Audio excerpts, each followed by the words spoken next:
because I think we need to strip away the labels and strip away a lot of the fake stuff. Because I know, Royce, that whatever you say in the next couple of minutes, there are going to be thousands and thousands and thousands of people that are going to say, amen, thank you for sharing that, because that's the real stuff. And we just don't get to the real stuff very often in mental health. And I walked in her office, she sat me down, and she just explained to me what anxiety was from a scientific standpoint. And it gave me so much relief to know that somebody I was talking to knew what this was, because I was 100% certain that I was having heart attacks.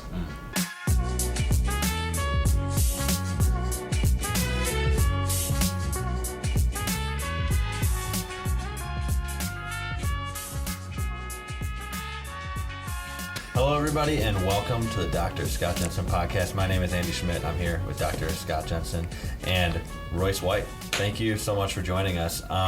Before we get into it, I want to give you a chance to just introduce yourself, tell everybody who you are.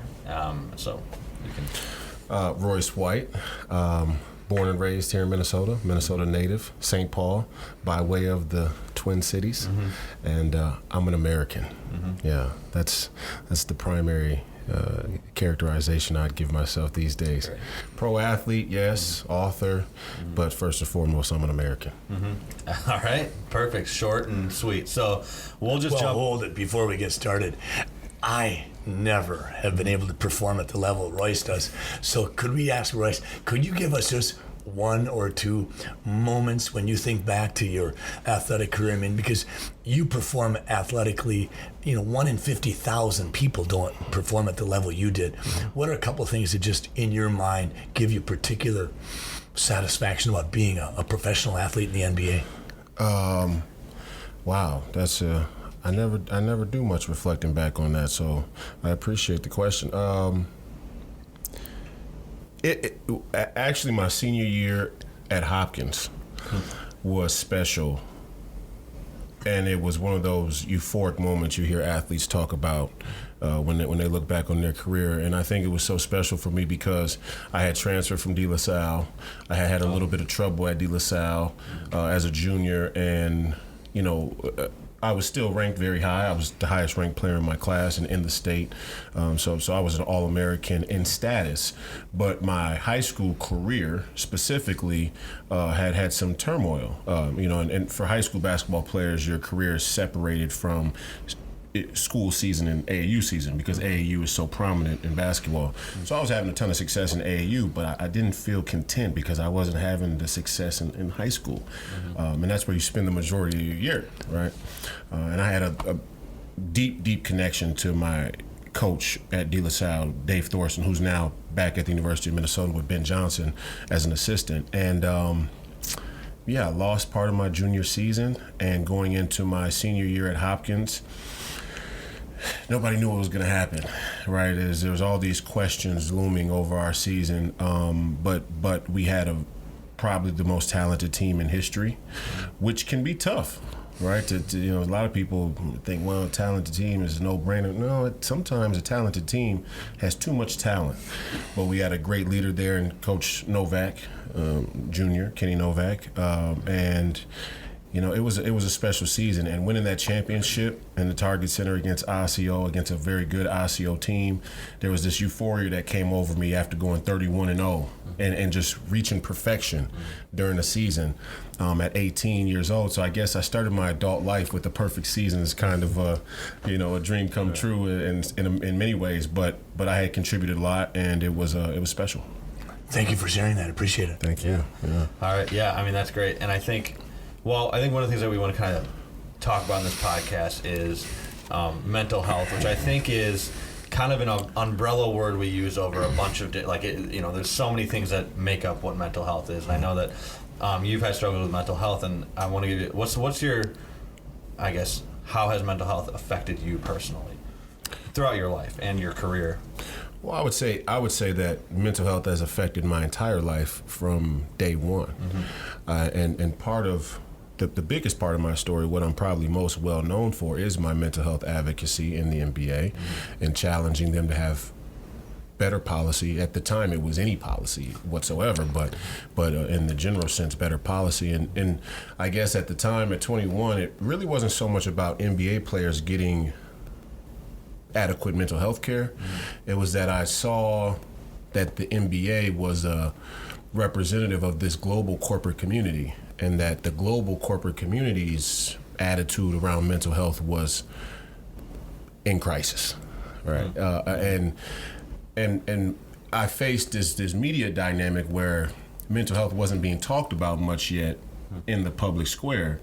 And here I come with a generalized anxiety disorder, and people were getting hung up on that and the fact that I'm afraid of flying and all of these different nuances that really weren't getting at the bigger, deeper question. And what I was trying to convey, and I think is important for people to start from with mental health, is that mental health is a spectrum, and we all have it. Every person who's ever lived had a mental health, which is an integral piece of a comprehensive health, and even a layer deeper is I was trying to convey to the establishment that unless you get familiar with mental health in general, then all of your stigmas around what to look for with mental health are going to be off, right? So you know they had the perception sort of that the players who have mental health issues are going to be these anomalies, like a Ron Artest, now Metta World Peace, or the player who gets a DUI and is in trouble, and now he has to admit that he got a DUI because he has a drinking problem, or he's smoking marijuana too much and nobody can really figure out why he can't quit. And though that was their scope of mental health, and I'm sitting there going, no, this is the one issue that causes all of us to look in the mirror and say, those aren't the markers. Those are good indicators, but there's a mental health crisis below the surface of problems that manifest. That is the real mental health crisis, and that's reflected in the statistics. Like 2/3 of people with mental health issues, diagnosable mental health issues, never get diagnosed, right? So those type of stats informed my thinking, and what I was trying to tell the league and just the corporatocracy in general is, mental health is another way to say the human condition. Absolutely. Right? Absolutely. Where mind, body, and spirit converge into our perceivable existence. They wanted to talk about anxiety and aerophobia. I'm like, and it wasn't by accident, and we'll talk more about that, I'm sure, but in retrospect, what I saw was, I thought they had a lack of knowledge. That wasn't true. I gave that to them. I conceded that because I was 21, and I'm thinking, here's this NBA institution that I've idolized since I was a small child. It's $1 billion corporation. Of course, they know what mental health is. But a part of me arrogantly wanted to be the person who bridged the gap for them in knowledge, but there was no bridge the gap because they knew. And really, the NBA and the bigger corporate community already had plans to be predatory around psychological vulnerability with the big tech wave. I didn't know that at 21. Absolutely. They knew it. Wall Street, DC, Hollywood, pro sports, all of the central banks, all of them knew what the growth model was for Facebook and all of these big tech institutions way before I did, right? So that was part of the motivation not to have a full-throated mental health conversation too, and I couldn't have known that at 21. I just wanted people to have better information. Yeah. I think for me, as a family doc, and having had 40 years under my belt, I see mental health as this, maybe if it's a bar graph, you got the y-axis and the x-axis, it's in here. It consists of two things, mental illness and mental wellness. And I agree with you totally, Royce. We all go back and forth. This isn't a linear curve. It's more of a scattergram. Some people think of mental health being, if you're below this line, you're mentally ill. If you're above the line, you're mentally okay. And I tell my patients all the time, no, that's not the way it is. It's actually more like this. And if we're in this space, we're comfortable with ourselves. We might be high energy towards the end, especially with bipolar kinds of things. We're lot of times people can be bipolar and they don't have the manic part of it. They just have the down here, and they can still have these pulls down here. They're depressed and sad and they can't quite shake and they don't know why. But if they're in this normal range, they're okay. Other people will be where they maybe never get down here, but they have these manic periods, but then when they're in here, they're okay and they're not edgy. Bottom line is, you're right, Royce. Mental health has got to be part of the mind, body, spirit equation. Yes. And it hasn't been. And I wouldn't be able to have the expertise to blame it on the NBA per se. Is I would blame it, frankly, on my profession. I think doctors have become enamored with coding and labels, and then if we do that right, we get paid more. We've seen psychiatry in my career, in my 40 years in medicine, I've seen psychiatry move from what I would consider a field that was strongly devoted to therapy and counseling and helping patients find a way to be their own best therapist, because ideally that would be what you'd want. But they've moved. Psychiatrists has moved into, literally, many of them are polypharmacists. It's what pill to write. It's, well, we'll add this one on top. Well, I have a side effect. I'll be very honest with you. My brother had schizophrenia and committed suicide, and he did quite well when he took his medicines. But some of the side effects for his medicines were so concerning to him that he frequently would fall off. I think sometimes the best prescriber of antipsychotics and antidepressants and anti-anxiety agents are family docs, because we're really connected with you. We're going to have that conversation, and if a patient comes in and says, well, you know, this pill is definitely helping me, I'm able to let go of things a little bit. I'm not obsessing as much. That's a good thing. But then they might say, but I've noticed these two things. And then we have to talk about that and say, well, is there another choice? Should we change the dose? Do you want to try going off? Whatever. I remember, Andy, when we started this clinic, and we started about 4 or 5 years ago, one of the first things that happened to us, I went and hired 2 therapists, 2 psychologists, because I thought we have got to bring mental health into the equation of primary care. And one of the first things that happened was one of the major insurance companies in this area farmed out all payment procedures to a little company. And the first thing that little company did, still a pretty big sized company, was reduce what they pay us. They literally dropped our reimbursement 40% for each patient seen. So I had built this model. Okay, I could do these 2 therapists, I could have them here, and we could build a practice, and all of a sudden, before we even got out of the chute, we're 40% down on income that we projected. There just hasn't been real serious discussion about incorporating mental health issues into the realm of physical health. And it is so interconnected. I mean, I'm an obsessive individual. I'm a skeptic guy. I'm a skeptical person. And I've seen so many patients that, you know, we have our obsessions, we have our quirks. I think twice in my life, I've had profound, unexpected, illogical moments of overwhelming panic. When I was stuck in an elevator for 7 minutes, I was never at risk. But I couldn't believe it. I mean, my vision left, I was sweating, I felt like I wanted to throw up, and I was trapped. And one other time it happened when I was on an airplane on a tarmac out of Las Vegas. And I mean, I was in no danger. I couldn't get myself out of that logic, out of that trap. So one of the things I find so enjoyable about your willingness to talk about it, Royce, is you're just brutally honest. Because if we could talk a little bit about what does this really look like, let's strip away the label.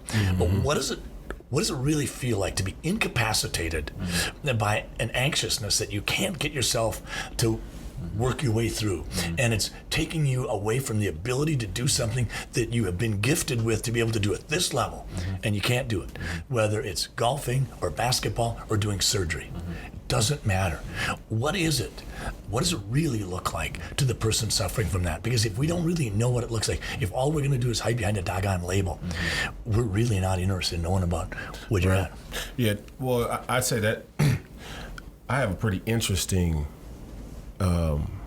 history in that specific context, because I come from a professional basketball, professional sports setting where there are a bunch of stigmas around people's ideas of even what it means to deal with anxiety from a performance standpoint. And that was one of the key nuances of how I knew that as a society and a culture, our attitude around this topic was way off kilter, because I did live with anxiety, and there were moments where I had incapacitating anxiety. Rarely was it ever during performance. And I performed at a high level on a consistent basis while having an anxiety disorder. And I think a lot of people are high functioning with mental illness. Now, there are severe mental illnesses, which is a different category completely, SMIs, and then how frequently people can cross over into different parts of this spectrum is an important starting point. But I'm living proof that there are people who are very high functioning with mental illnesses. And I always used to get the same question. How can you go out there and perform this way in front of 17,000 people if you have anxiety? And I say, you don't understand anxiety, right? And so there needs to be a real reimagining in our view of mental health in general. And I would say that by and large, when I say, I'm not blaming the NBA for the mental health crisis. That's ridiculous in every sense. But they are the watering hole for this global corporate community. And one of the real roadblocks for them in properly addressing mental health or being a spearhead as a very influential global institution is the conflict of interest. Yeah. Right? And that's what you're talking about with the medical industrial complex as well, is that there's too many conflicts of interest that hinder us from being honest, brutally honest. So here I am, a 21-year-old kid. I'm like, hey, just came from an All-American college season. I'm ready to go. Let's get to the basketball. What about my anxiety? Are you guys gonna, if I have a panic attack and for whatever reason I can't make the flight from Milwaukee to Chicago and I have to drive and I may miss the practice that's scheduled there this afternoon because I'm on a 6-hour road, drive instead of a 2-hour flight, that's arena to hotel. Am I gonna be fined? And they couldn't answer those questions. And so my response was, well, okay, well, what are the policies? Well, we don't have policy. Okay. Well, can we create an addendum, let's say, that incorporates mental health and lets the general health language in our collective bargaining agreement service the mental health component? No, we can't do that. Well, why can't we do that? Well, the CBA can't be changed. Well, I know that's a lie. Even a 21-year-old rookie knows that that's not true. The CBA is always getting changed. And if you come into the league at that age and you have a veteran agent like I did who negotiated Kevin Garnett's first contract, now he's barred from being an agent because of the whole NCAA scandal that was documented a few years ago. But we knew that they changed the CBA all the time. And what is a CBA? Collective bargaining agreement. Okay. Right. And that's negotiated between the players in our union and the league owners. So we knew that was a lie. So then the next one was, well, we'd have to get all the owners to agree. Okay. Well, I'm willing to sit down and take the time to have that conversation. Well, there's no way we could do it.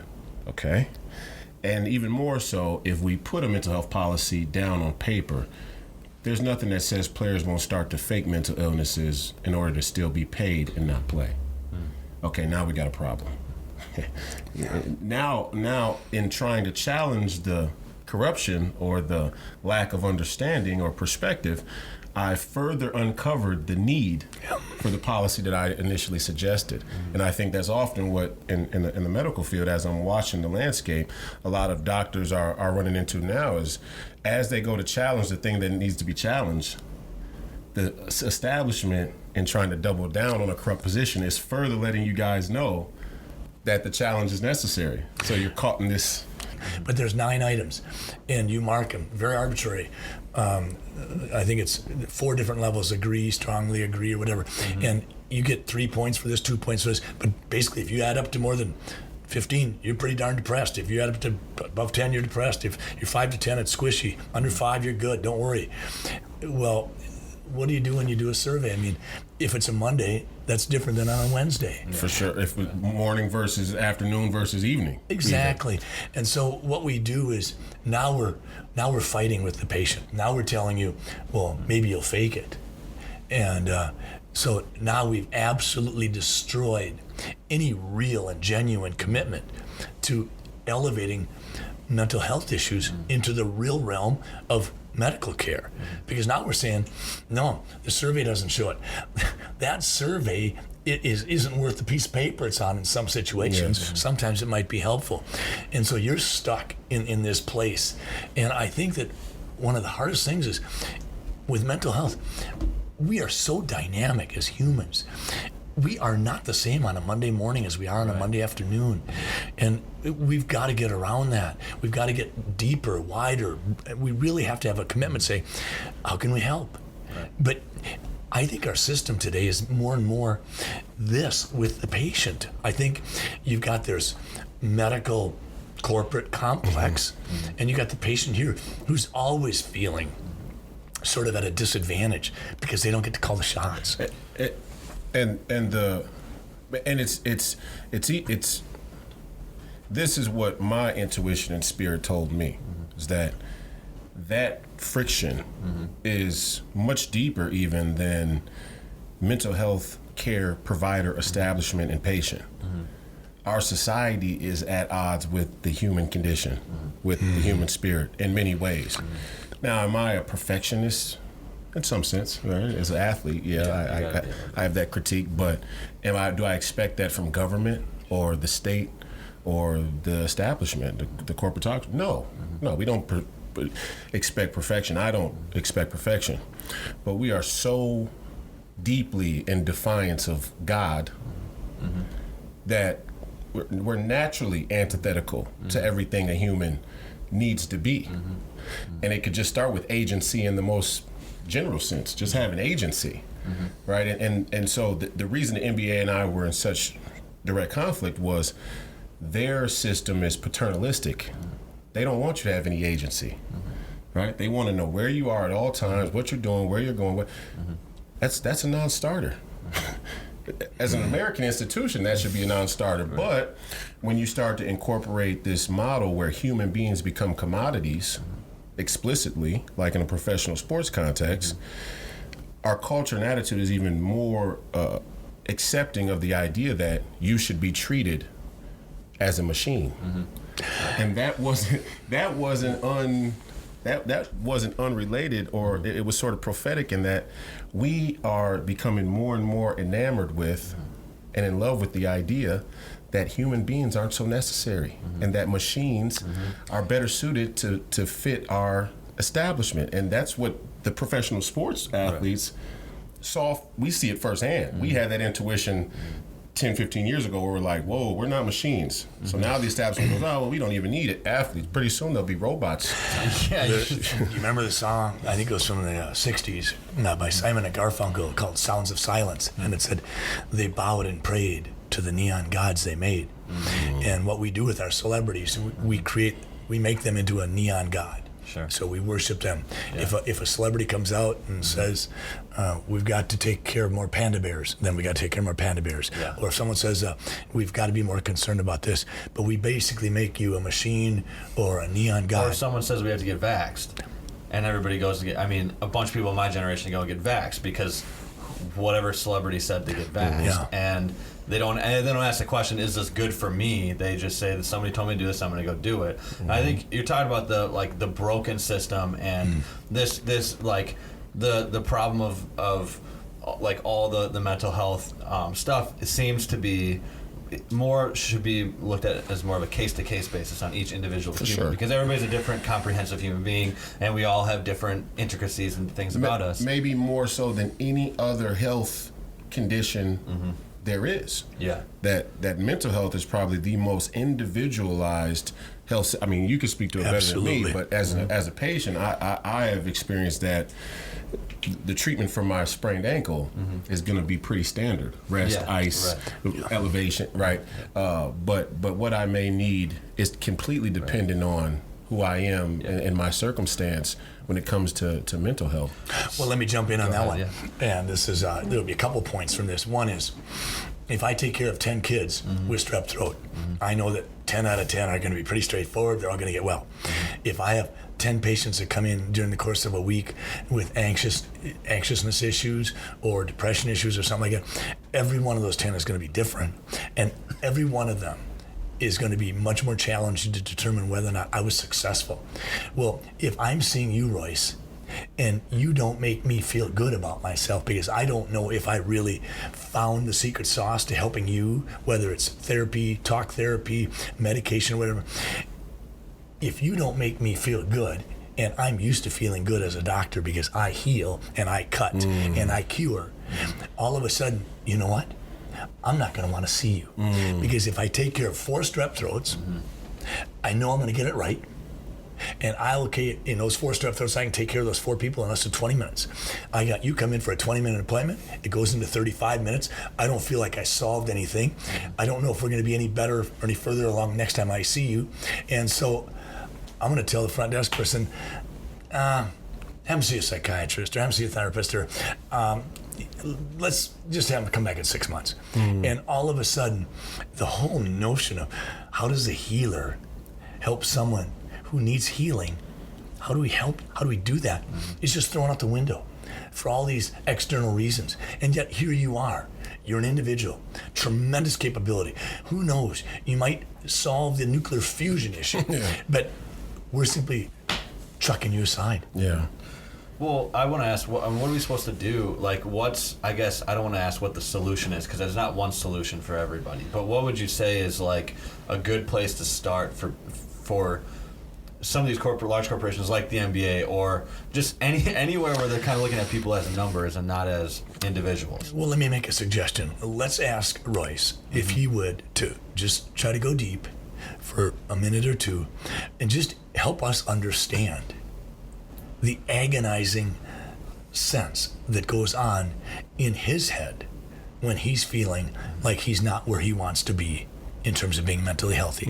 Because I think we need to strip away the labels and strip away a lot of the fake stuff. Because I know, Royce, that whatever you say in the next couple minutes, there are going to be thousands and thousands and thousands of people that are going to say, amen, thank you for sharing that. Because that's the real stuff. And we just don't get to the real stuff very often in mental health. Yeah, no doubt. Well, for me, I dealt with anxiety, right? And it often came at times where I was stressed about multiple things in my life at once, or there was one thing in my life that I had such little vision of how to solve that it incapacitated me from doing other things the way I needed to do it, right? And that could be that in the past that has been family. Sometimes it was school. Sometimes it was legal things, so on and so forth. Never really about performance. Never really had to do with athletics at all. It was always personal life things. And you get to this point where you don't have a solution. And there are consequences to not having a solution. Right? Real consequences, measurable, foreseeable consequences to not having a solution. And the fear of those consequences coming cause you to be anxious. And eventually you have panic attacks maybe. And having panic attacks, I remember the first time I had a panic attack, it always puzzled me when people talk about separating the physical from the mental. The first time I had a panic attack, it felt like I was having a heart attack. And from what I know about panic attacks, panic attacks are the one phenomenon where if you have that set of symptoms, they have to do an EKG on you pretty much to rule out that you didn't have a heart attack. I mean, that's how closely they present and symptomatically. So I tell people all the time, it's like, I've looked death in the face many times, right? They talk about near-death experiences. Well, people who have had panic attacks with any consistency had near-death experiences, right? And when I was 16, I had my first panic attack, and for the following 3 months, I would have ongoing panic attacks multiple times a day. And there was one that would always come at the same time every day. to the point where I started to fear that time of day. Right after sunset, when the sun would go down, I would start to have these flutters in the chest, and it would build. And at the time, I didn't even know it was anxiety or panic. I didn't know what to call it, which probably also, added to the anxiety. But yeah, I mean, I felt like I was dying. And in those moments, when you're having that height of anxiety and panic, you can't do anything. And I'm fortunate because I would have very short stints, but there are people that I know who live in perpetual anxiety. Maybe not that acute panic threshold, but somewhere right below it, but consistently throughout the day. I mean, those people are in real turmoil. Yeah. And I felt it sporadically. And you get to a point, I remember the way I initially got diagnosed, I had transferred to high schools. My first panic attack came in the summer after my junior year, where I had some trouble. So that may have been contributing to it too. And at the time, I wasn't equating that because I'm just living, just trying to get through. But I was having panic attacks for like 3-4 months in a row, and I was so tired because I wouldn't sleep, and I was I was exhausted, but relieved at the same time during the day that it wasn't that 8 o'clock time where I knew I was going to have another panic attack. So it was like this dreadful fear, fatigue, and relief, which is the most mixed up bag of emotions to have as a 17-year-old kid. And finally, I just went to the nurse's office and I said, I can't do it. You guys I gotta get some type of help here. And Dr. Mary Wilkins, she worked for Park Nicollet. She saved my life. I mean, I know where I was headed. Looking back now, I know where I was headed. It was going to be drugs. It was going to be alcohol. It was going to be some type of erratic, disassociated behavior that came from that state of mind. What do they say? Only 2 days, 3 days of sleep deprivation and very close to psychosis. Very much. Yeah, and I was working on 90 days. Still playing basketball at a high level, though. Yeah. It's miraculous. I don't know how I was doing in retrospect, but the first thing she said to me when I came into her office, we were fortunate to have an in-school mental health program, which has been discontinued now, but some schools still do it individually. This was part of a statewide program where the Park Nicollet doctors had donated their time and allowed us to have a family practitioner on site at the school. So I never even knew about that. I just came to the nurse one day and she just looked at me and she was like, she had this surety on her face like, we know what to do here. And she was like, there's a woman named Mary Wilkins. She's right back here. She's a doctor and, she'll see you. And I walked in her office and she sat me down. And she just explained to me what anxiety was from a scientific standpoint. And it gave me so much relief to know that somebody I was talking to knew what this was, because I was 100% certain that I was having heart attacks for 3 months straight. It reminds me a little bit of some of the patients I've seen where I'm expecting them to absolutely fall apart when I tell them, yes, you have lung cancer. And sometimes they'll look at me and they've got the biggest look of peace on their face because, like you said, Mary Wilkins told you what anxiety looked like, what it was doing. In the same way, what I found in my medical careers, it's the unknown that's the worst. I mean, whatever reality can dish out to us is nothing compared to what we can conjure up in our minds. Yeah. So just being given information sometimes is such a powerful first step. Absolutely. And it sounds to me like you were trying to convey some of that to your to the NBA and things like saying, hold it, you may not have walked this path, but I haven't. And I'm not trying to be lazy, and I'm not trying to get out of not playing in Chicago not and Milwaukee. at all. I just know that this is part of who I am, and I want to work together so that it isn't an issue. Yeah, it was the most. My effort with the NBA was maybe like it was the most genuine. The most genuine effort to try and just have a real transparent conversation with them.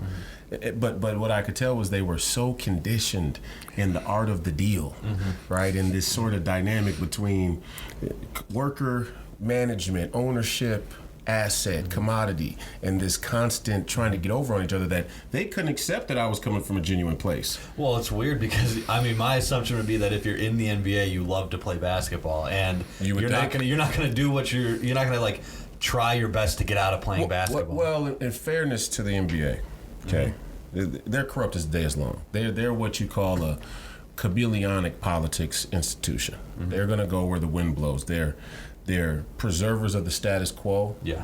They're radical centrists. That's their game, right? They want that ever expanding middle to hide in. Yes. That's who they are politically. Totally.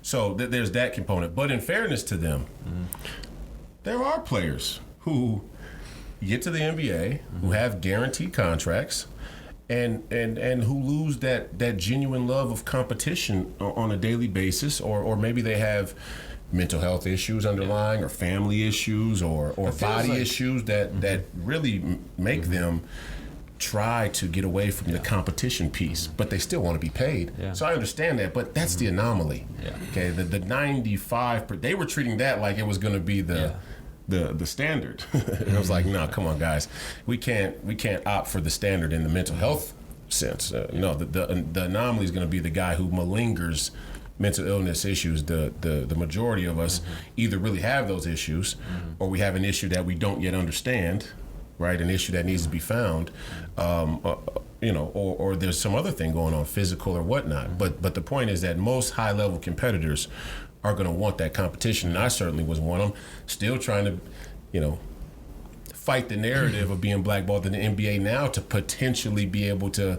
I mean, for God's sakes, I switched over to the most dangerous sport in mixed martial arts, cage fighting, just because I love the competition. Yeah. There's no other reason than the fact that I love that competition. So yeah, that was off kilter for them to begin with. To shift over into a different topic, I think somebody else that probably loves the competition is Kyrie Irving, and you've got like a take on Kyrie Irving, and it's not so much about his ball handling skills. Although, do you think he has the greatest handles ever, or do you think it's AI? Or? I think it's pretty close. I'd say I'd put Kyrie 1, and I'd have to make a nuanced case for Allen Iverson. Yeah. I just had to ask that. I know you don't totally understand any of that. I thought AI was artificial intelligence. No, Allen Iverson. Got it. Okay, I picked that up. Thank you. But what's your take on Kyrie Irving and the whole situation with the vaccines?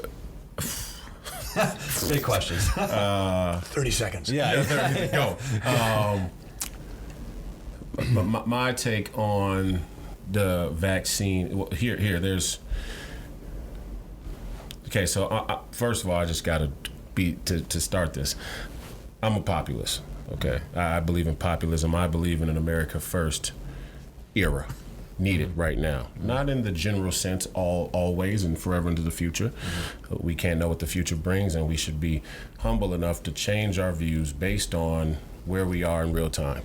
Any allegiance to an indoctrinated dogma makes us ill prepared to deal with the time. So I'm a populist, right?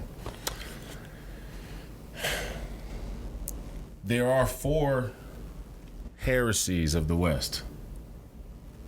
Okay. The first was the scientific method. No disrespect. Okay. The scientific method, democracy, computer technology, and the 4th is going to be artificial intelligence. You got one of them right. Really. Okay. And so what I mean by the 4 heresies of the West, and again, I'm an American. Yeah. I believe in the West. But there are some foundational issues in our that haven't been reconciled for a long time. This isn't the last 60 years or the last 4 years, 3 years we've been in a pandemic. This is 400, 500 years in the works. Okay, and when I say heresies, I mean that these are the 4 things that people believed could make goodness where God doesn't exist. They wanted them to replace God. Okay, well, we're not getting it right. Well, the scientific method will help us. And then it was, democracy will solve the issue. Well, then now computers will make everything okay. In the future, it's, we don't even need humans. Maybe humans are the problem, right? And so there's this self-destructive nature. And I say that in the vaccine piece because this is the most unsubstantiated blind faith in an establishment after one of the most explicit distrusts in an establishment that's ever been recorded in human history. And I know that because I led 18,000 people to the Federal Reserve after George Floyd died. And I asked the question, where'd our $30 trillion go? right? But I was out there with tons of people who would loosely identify with a pro Black Lives Matter, MO, affiliation. Not that all of them were. Sure. A lot of people say they're Christians too. They don't make it to church on Sunday. That's right. They don't take the communion, but loosely they were Black Lives Matter. Yeah. And it was F the police. The whole system is guilty. And I'm listening and I'm going, I don't know if they really believe that. It's pretty sloganeering. It's phraseology, I like to call it, right? I hear it. There's a lot of spirit in it. But I don't know if they really believe that the whole system is guilty. I do. That's why I marched us to the Fed instead of the first precinct. But a few short months later, when the rollout of vaccines was right on deck, was coming to fruition, and then a few months shortly after that, when the entire mainstream establishment vouched for a pro-vaccination method and mandate, without individual health care, without comprehensive models, without any exceptions or vaccine, a no waiver, a vaccine at all costs methodology, I said, the medical industrial complex is the system. What's going on here? And so I think Kyrie Irving,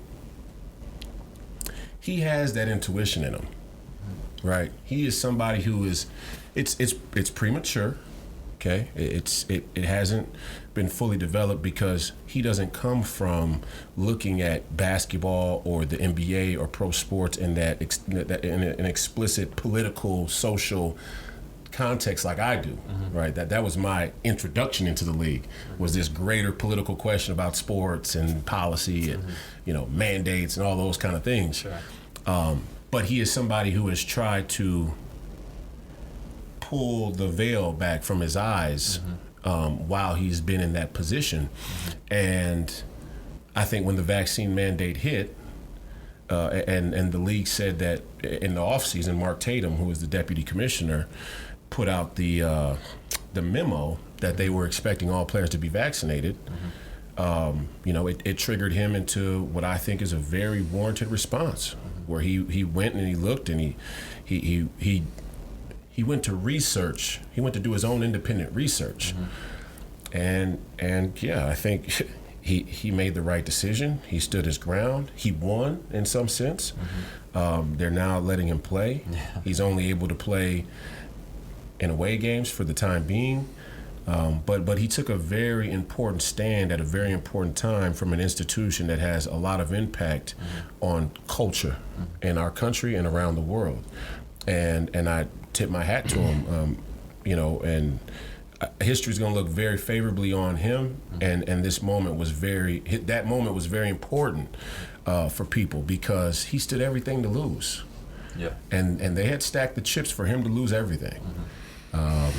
And I can't tell you what the city of New York is doing with the vaccine mandate, and I couldn't tell you why the NBA has bent the knee. When they go to build an arena, they use all of their political capital. Okay? They call the mayor, the legislator, the governors, the senators, and whoever else in the corporatocracy they need to build $1 billion arena and a little parking structure right next to it that secretly incentivizes you to drink and drive. Let's just be honest, right?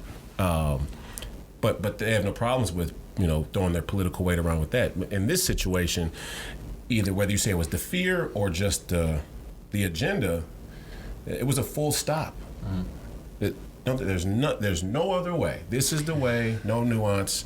Never happened before. And the strangest thing about Kyrie's situation, the most blatant contradiction of logic, is that you could be an away player, not be vaccinated, come to Brooklyn and play, but you can't be a player who lives in New York City or a Brooklyn Nets player and play at home. I think at some level, what we're seeing from Mr. Kyrie Irving, who I've never met, but I think we're seeing incredible courage.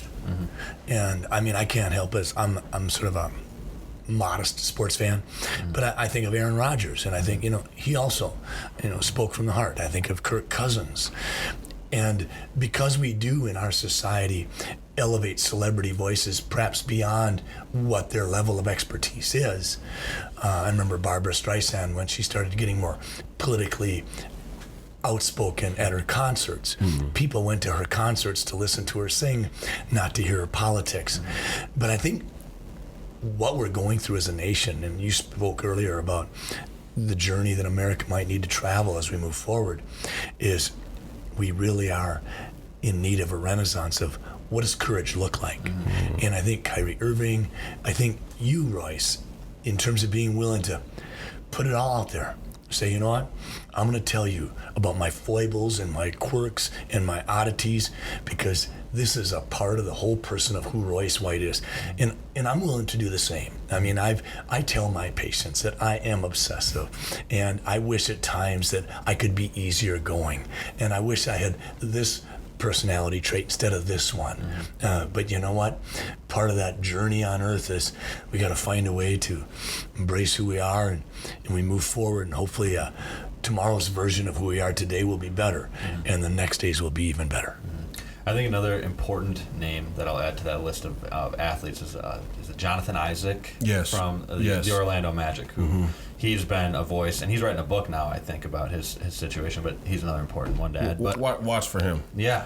People need to watch for him and be supportive. And Jonathan Isaac? Jonathan Isaac, because Kyrie Irving, a little harder to blackball. Jonathan Isaac's in the crosshairs. Well, he's writing a book. He's going to be the one that they try and clip. With the Daily Wire. I mean, he's like big time. So, anyways, we got to wrap this thing up. What we do at the end of our podcast, I do What's Good, Scott, and Scott gives something good that's happened to him in the last week to kind of lighten the mood, and then I'll do What's Good to you as well after that. But what's good, Scott? It's been 30 years since my brother jumped from the 18th story of a building. And it's interesting to me that this morning's conversation brings just a little more peace. So thank you. What's good? Man, I'm a fan of Scott's. I'm happy that he's running for governor. And he has my full support in that, and I'm happy to meet him. One thing that I regret about this stand that I took, and I do have some regrets overall. The truth is what I am is where my allegiance lies. But one of the regrets or one of the sacrifices is and otherwise I would have been able to meet very interesting, very incredible people along that journey of being a professional athlete and just moving around the world in that sense. I've been kind of just hunkered down in this sort of exiled, blackballed place, even here in Minnesota, right? So being able to meet Scott and be here today and have this conversation, that's incredible for me. I'm appreciative. Thank you. Yeah, and we appreciate you coming on. Thank you so much for doing this. And thank you, everybody, for listening. And make sure you like, subscribe, follow, and share this with your friends. And make sure to go to drscottjensen.com. And we will see you all in the next one. Goodbye.